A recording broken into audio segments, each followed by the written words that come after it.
కదలి వస్తున్నది, మాయమ్మ కదలి వస్తున్నది.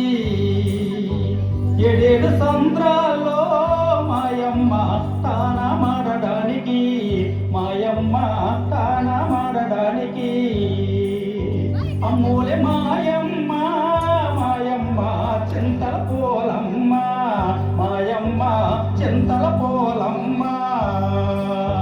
సలంగమము చూడే మాయమ్మ చింతల పోలమ్మ, మాయమ్మ చింతల పోలమ్మ, మాయమ్మ చింతల పోలమ్మ. ఆ విధంగా అమ్మవారు స్నానానికి వస్తుండగా ఒకరోజు అర్ధరాత్రి కోడగూడలో ఎలకచొరపడటంతో బెదిరి కోడి కూయడం వల్ల కోడి కొంత సమయం అయిందని భావించినటువంటి జాలారి తన వాడి భుజంపై వేసుకొని సముద్రం ఒడ్డుకు వచ్చాడు. ఎదురుగా వస్తున్నటువంటి అమ్మవారిని చూసిన జాలారి, ఎవరి అందగత్తి, ఇంత అందం జీవితంలో ఎప్పుడూ చూడలేదు, ఈ పిల్లను పొందకపోతే జీవితమే వ్యర్థమని భావించి జాలారి అమ్మవారికి ఎదురుగా వెళ్ళి, ఎవరు ఏ వాడే